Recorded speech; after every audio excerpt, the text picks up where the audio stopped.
What's going on, guys? It's Nick here, back with the video and back with the only video for this week. As a reminder, there will be no trade, rankings, or underdog videos this week. So next time you see me will be the waiver wire video for week 15, first week of the fantasy playoffs. With that being said, my website is 100% free from now through the Super Bowl. So you can refer to that for anything you need, along with the Discord. You can always tag me in there. That is always free. So plenty of ways to get content for free. I'm not leaving you guys high and dry before the fantasy playoffs. So how are waivers looking like this week? Honestly, looks pretty mediocre. At a very high level, you've got Jordan Mason at the top. If he was dropped, obviously that is the number one option. Obviously it is worth everything that you have, number one claim, everything.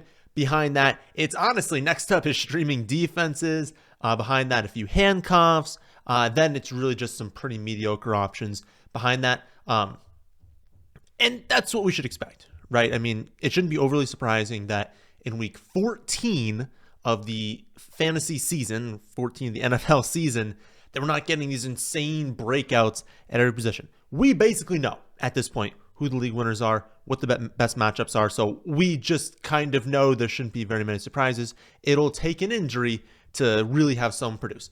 And we start off with that injury, obviously, Christian McCaffrey going down, knee injury. Hasn't been confirmed that he's done for the season yet, but let's be honest, he's done. Like they I think right now the latest projection is like a 5% chance of making the playoffs, just because their division isn't super top heavy, but there's so many good teams that it's like they're really gonna have to, I don't know if they're gonna have to win out, but they're gonna basically at most lose like one game rest of the season, and they have a difficult schedule. So it's like everything on top of that. Once they're actually eliminated from the playoffs, you know McCaffrey's not coming back. So for all intents and purposes, Jordan Mason is going to be the feature back rest of the season. He's worth 100% of your fab. He's worth the number one claim. Anything that you have to go after him, you have to just do it. He's a top 10 running back for a season. He'll be a must start every week. I do think Isaac Guerendo is worth stashing. Again, like I said, Stanford is probably not making the playoffs, and they're still going to feature Jordan Mason while they're in it, but they lose one more game. Like there's a chance they're like mathematically out of it very soon, probably not next week, but potentially the week after that. So there's a chance come, week, let's say 16, 17, the fantasy playoffs. What if they actually are going to start giving Guerendo more work? This is probably someone like 18 league. You can add him, but basically he becomes the Jordan Mason now. He becomes a handcuff. You can add him an 8-team league, add him a 10-team league. I would say for more of those of you in like 12 and 14 team leagues, there's at least a chance that they're eliminated from playoffs, that he gets more run, and when you're in the championship, you're in the semifinals, maybe you can use him as a fringe option in that week. Because again, their schedule is brutal.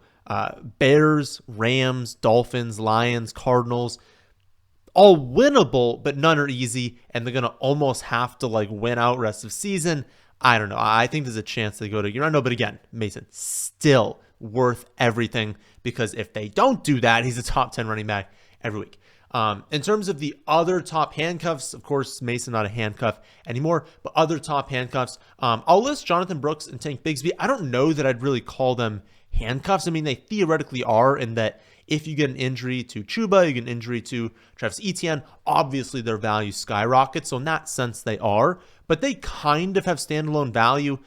It's not like they're not standalone value in the way that like they would be if they were on an amazing offense, if they were the 1A. But both of them still get production. I would put them probably at the top of these handcuff lists. Realistically, your bench should be handcuffs. Like the majority of your bench right now should be players that you think you can kind of mix in and out of that flex spot, right? But if you kind of have a set, top lineup and then like one or two flex spots, everyone else after that shouldn't be these wide receivers that we pretty much know you're never going to use. Shouldn't be these backup tight ends. If your tight end has already had their bye, they're clearly the top guy. The best thing you can do for your bench is to roster players like Jordan Mason, because Mason goes from not being usable to one of those valuable players in all of fantasy. Well, that can happen with some of these handcuffs, and so I'd rather roster that than someone who maybe has a slightly better chance of being used in the starting lineup, but if they're used as like your worst player, and you're not very happy in doing so. You should have handcuffs on your bench. So again, Brooks, Tank Bigsby, they're kind of top options. Behind them, I would say the rankings are, and it's sort of subjective, and it sort of all comes down to who's going to get injured, right, which we don't know. But I would say my rankings are Braylon Allen, just because, like, Breece Hall is, like, actively hurt. He's not missing time right now, but he actively does have an injury, so better chance he gets injured. Blake Corum, because he's getting more run right now, and it's kind of becoming clear that if they did have an injury to Kyron, he would be a feature back, and he'd honestly look pretty good in doing that. You've got Tyler Algier, not as much of a guarantee as those first two, but he'd still, I mean, even though it's not a guarantee, we're pretty darn confident that he would be the feature back if you had Bijan get injured. Trey Benson also earning more run right now.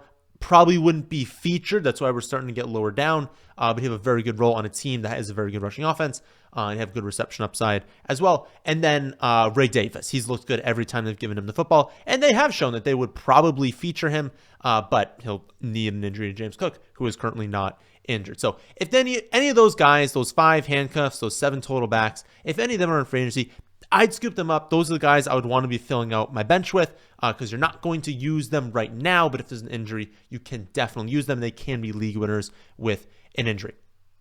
Aside from the handcuffs, I think after that, you're basically just looking at streaming defenses. The top streaming defenses for this week are the Cardinals versus the Seahawks, the Bucks versus the Raiders, the 49ers versus the Bears, the Giants versus the Saints, and the Titans versus the Jaguars. I know a lot of you are looking ahead, though, to the fantasy playoffs, whether that is because you've locked up this first matchup, like, this next week doesn't matter. You've already made the playoffs. Whether you've locked up a number 1 seed, maybe you have a bye, you're looking to the next week of the fantasy playoffs, or you already have a decent matchup and you're like, okay, I have the matchup for this week, but what's good in the fantasy playoffs? The Cardinals are the number 1 matchup. So if you're looking for any defense, not only have the Cardinals just played great, they've played a lot better defense as of late this season. Honestly, all season they've played better, but as of late they've played really, really well. They're the number 1 option because you can play them this week against the Seahawks. But then they're home versus the Patriots the next week. They're at the Panthers the week after that. So you can not only use them this week, but the first 2 weeks of the fantasy playoffs, they'll also be really good. I do want to note, someone asked me why the Bucks weren't higher this last week. The Panthers have actually not been a very good matchup for opposing defenses, and it would be on the road. So it's not the smash matchup that the first 2 weeks of the season, we were like, oh my goodness, any defense playing the Panthers is going to score 20 fantasy points. That has not been the case aside from literally the first 2 weeks of the season, but it's still a plus matchup. And when you get a good matchup next week and then fantasy playoffs are Patriots-Panthers, that's almost as good as it can really get for 2 matchups. So definitely you can stream them in the next 3 weeks. The Colts are another really good option. They're on bye this week. Then they're at Denver. That's terrible. So I would assume a lot of people will look at that and be like, I can't roster the Colts defense, and they'll drop them. But if you look week 16 and 17, the Colts are home versus the Titans. That's an amazing matchup for opposing defenses. And then at the Giants, also a great matchup for defenses. So ideally, if you could roster both the Cardinals and the Colts, you are set up beautifully every week rest of season. So if you can, I would try and do that. In terms of quarterback streaming, I do hope that you've already figured out this position and you don't need this segment of the video, but Russell Wilson, top option, followed by Caleb Williams and then Will Levis. Russell Wilson has been a million times better than I thought he would be this season. He just keeps getting better every single week. He had 400 yards, multiple touchdowns. I think it was 3 passing touchdowns this week. He's looked great. He was, again, honestly, I thought to start the season he'd be good, and I thought he would obviously be a better passer than Justin Fields. I did not think he'd be this good. I don't think anyone thought he'd be this good of a fit on the offense. He is home versus the Browns this next week. That's not a smash matchup or anything, but we do know that Jameis Winston, prone to making some mistakes, but will also have an elevated pass play rate. So we can get a lot of plays on the other side. If we get a lot of plays for Russell Wilson in an okay matchup, he should do pretty good. So again, he's the number 1 option if he is available. Then I'd say Caleb Williams. He's also been playing a lot better as of late. Rough start to the game last week, but he put it together later on. At San Fran this week, that's not a great matchup, but the 49ers are in free fall right now. And if you look after that, he's at the Vikings and then versus the Lions. all three should be spots that Caleb is going to have to throw it. I don't think they're going to be successful at all in any of these games running the football. And so Caleb, decent streaming option because he also adds some mobility on the ground. And then you have Will Levis. As we've discussed a million times, the Titans have an amazing end of season schedule, whether you are quarterback, tight end, wide receiver, if you are a pass catcher of any kind. Honestly, if you are a player of any kind in this team, it is versus the Jaguars, versus the Bengals, at the Colts, at the Jaguars. A cupcake matchup. So we're going to talk about a potential tight end streaming option in a second. Great schedule, no matter what position really you are, but it's best for the pass catcher. So Will Levis, not going to feel good, right? Not going to feel good in the fantasy playoffs, being like, I'm starting Will Levis as my quarterback, but he's going to be viable rest of the season. At tight end, it's pretty much all lower end options, but I would watch the status of Dallas Goedert, Grant Calcaterra. He'll be an option. He'll be a viable option if Goedert were to miss. They didn't say a lot about the injury. They said that he avoided a major injury, so they're hoping it's just a sprain. But even if it's just a sprain, he could definitely miss this next game. Grant would jump up to like a 90% snap share.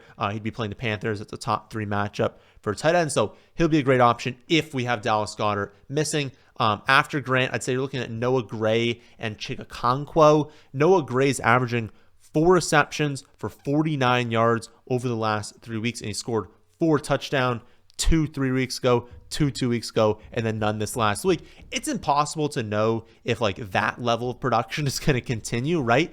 But it's pretty clear that the Chiefs want to save Travis Kelce for the playoffs, right? Like they are not going to feature him right now. He'll have some games where he falls into a lot of production, but they're trying to keep him healthy because they know if he's out, they're just cooked for the playoffs, right? And they're obviously going to walk into the playoffs right now.